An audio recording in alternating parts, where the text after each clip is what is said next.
I have a wonderful guest in studio, Fern Field, who most recently served as consulting producer on the indie movie Shakespeare Cat, and is in development with executive producer Jorn Winther on another independent film tentatively titled Without Warning, based on the book Night of the Full Moon by a local author, retired FBI agent Herb Clough, who unfortunately could not be with us today, but I will have him on another time to talk more about the story.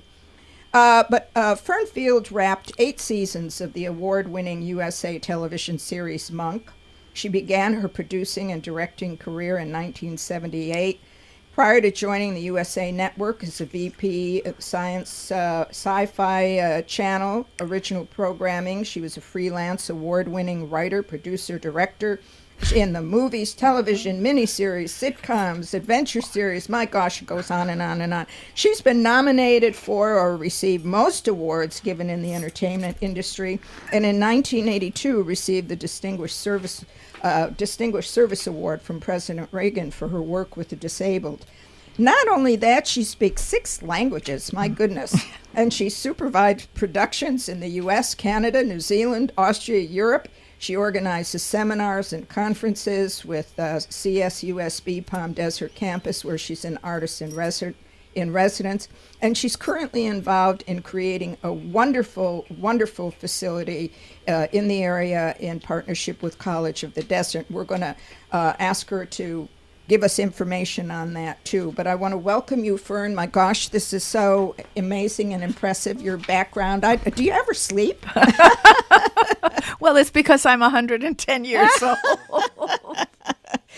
Well, this is really great, and we're going to have a conversation because there's really so much to talk about. But I'd like to just mention, if I may, give a little overview of the story, and then you add to that the book that Herb wrote. First of all, Herbert Clough joined the FBI in 1955, and he rose through the ranks and became special agent in charge of the LA division in 1978. And he did retire in 1980 to form Clough International, a security firm, but he was deeply involved with the 1979 kidnapping of local socialite Elaine Chaddock in Palm Springs, California. And that was a memorable life or death investigation that he directed as special agent in charge of the LA FBI office. So basically, the book is the story of that case, 4 terrifying days that involved the victim and, of course, her husband, as well as the entire law enforcement team. And my goodness, I'm surprised a movie hasn't been made out of this a long time ago. Leave it to you to go for it. Talk about it. How are you going to get this all together, and what's going on with it? Well, first of all, the project came to be by accident, as everything in my entire life has been, because Jorn Winther, who is eager to produce more projects here in the desert and who has launched so many careers, told me, he wanted to make a film in the desert, an independent film. And coincidentally, I was getting ready to go away for a weekend to San Francisco, and I'm a member of the Writers Circle at Sun City, as is Herb, and he handed me this book, which was not that big and not that heavy. It was a trade paperback, not a hardcover. I said, fine, Herb, I'll take it with me on the plane. And I started to read it on the plane, and I said to myself, my goodness, this would be perfect for what Jorn wants to do. So when I came back from the weekend, I said, here, you want to do a project to be shot in the desert? This takes place entirely in Palm Springs and in the mountains surrounding Palm Springs. So Jorn read it, liked it, and then the long process of development started. Well, he did mention it quite some time ago when he was on my show. This was several months ago, and he said, we're trying to get something going with this, and it was all up in the air. So talk about that process. Well, the process, they don't call it development hell for nothing. It takes forever because you'll think you have the financing lined up, and then one piece falls out, and you have to start from scratch.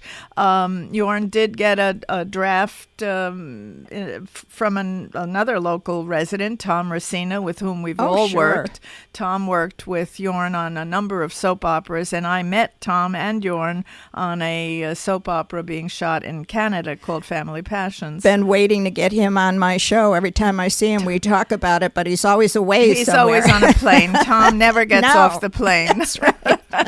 I told him if we get our academy going, he's going to not travel anymore. That's for sure. What is your role? What is the role of a producer? I think people would like to know that. Well, it depends. On films, it's different. And Jorn is the executive producer on this film, which means he's putting it all together. He'll hire the staff. He has to raise the money. That's first He's and the foremost. money man. Yes. Most of my credits have been in television, where raising the money was just as important, but secondary, because normally you get a license fee from the broadcasting network. And in the old days, it was much easier because there were only 3 networks and then 4, and now there are 5,000. So it's very different. But usually you get a license fee, and the ancillary markets provide you with the dollars needed to cover the deficit, because normally the license fee represents about 2/3. Today it's probably a different percentage, but years ago it used to be 2/3 of the budget, and 1/3 came from selling the rights to foreign broadcasters. So, but in films, the executive producer does it all. He raises the money. He acts as if he wants to get if they want to get a studio involved, they take it to the studio. It's a very long process, and I don't know of any project, unless it's ripped from the headlines and has to go to shoot right away. It takes years. It just takes years. And especially now with the downturn in the economy, it's that much more difficult to raise. So where are you in this process Well, right he's now? very close, he really is very close, and it's who knows? It's Who a matter knows? of weeks. And it's a secret process, because you don't want people to get wind of where you're getting Well, things yes, and and you money don't- from and all of that. And But more perhaps than being secret, you don't want to start announcing things and Right. then find that they fall apart. That happens Exactly. all too often. So you have to be careful. But Jorn has scouted locations, has done the budgets, the preliminary budgets, and all of that. Oh. And what have you been doing? Well, I've been working with Tom on the script and Okay. with Herb, and the next step would be, I want to go see all the original locations. Fortunately, a lot of them haven't changed, and of course, we may wind up shooting in slightly different locations, not necessarily those. But the good thing is that most of it exists here, and with a little bit of CGI and whatever, we can recreate the Palm Springs of 1979. That's so exciting. Yeah, it really is. And Yeah. what's also interesting, because the characters are interesting. First of all, Elaine and her husband were pillars of society in Talk Palm about Springs. that. Can you talk about that a little Well, bit? I don't know that much about it, other that they were very. She was served on many, many boards of charities, and he was a very successful businessman. I believe he had an office in Chicago, And that so was 89? 79. 79, So I sorry. remember it because that's the year I got married. Ah. So it was 79. And the interesting thing about the bad guy is that he did all this research because he was targeting. He knew what he wanted to do, and he did research at the library to find out, where the richest people lived, how they lived, what kind of security. It says one of the reasons that he picked the Chaddocks was their home wasn't surrounded by a wall. Oh. So do you know what part of Palm Springs that I is? don't. I imagine it was one of the older. Las I Palmas don't know or if something. it was. Yeah. Well, that's quite a story, and we don't want to give too much of it away. Of course, the book is available for people to read, Night of the Full Moon, but you've changed the We've title. changed it because Night of the Full Moon, one of the things you try to get in a title, especially these days when there are so many projects out there, is you want to either have it be a grabber or tell a little bit about what it's. So we felt that, and it's a working title. Who knows what'll happen between now and the time the film airs? But we all decided that Without Warning conveyed. I like that. Yeah, what happened, and it truly was without warning, and it was just unbelievable that he was able to pull off the kidnapping so quickly and so smoothly. Wow.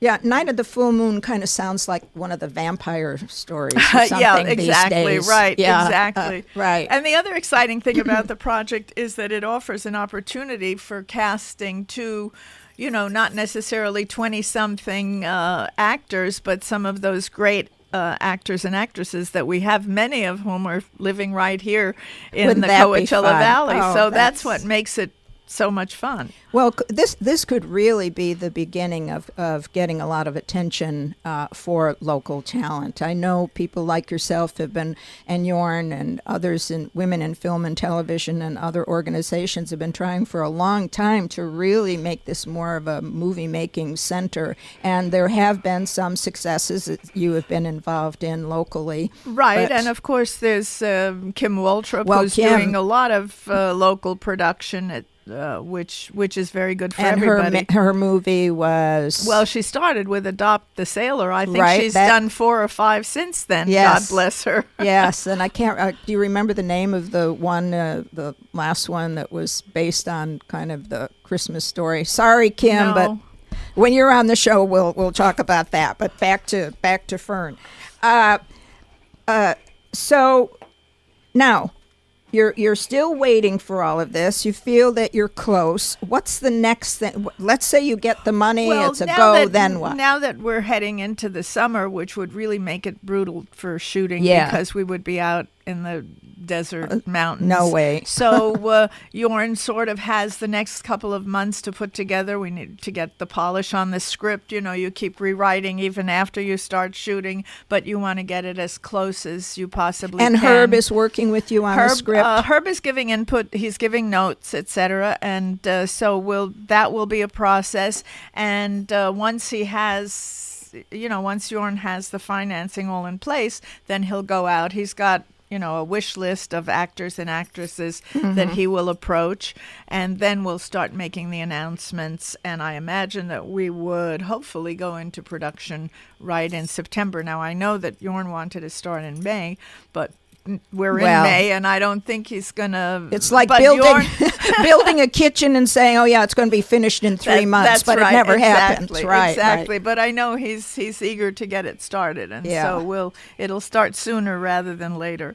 Now I know you're a multitasking person, and you've got the Academy. Let's talk about that. First of all, give the full official name. Well, the full official name so far is the Coachella Valley Film, Television, and Music Academy. And this is an idea that I've been pitching for, a long time.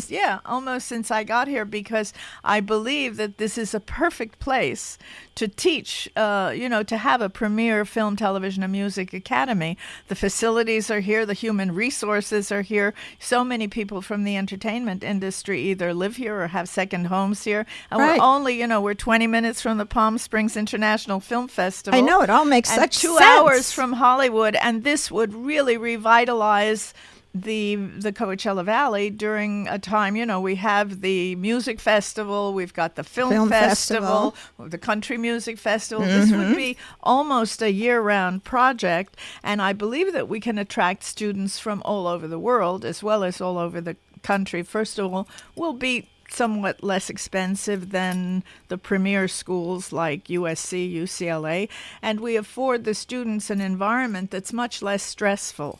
Now, you're working in what fashion with College of the Desert? Well, we were planning, which now is not going to happen because not enough of the funding. We were going to do a summer program because of budget cuts. Yeah. They had a lot of facilities available during the summer.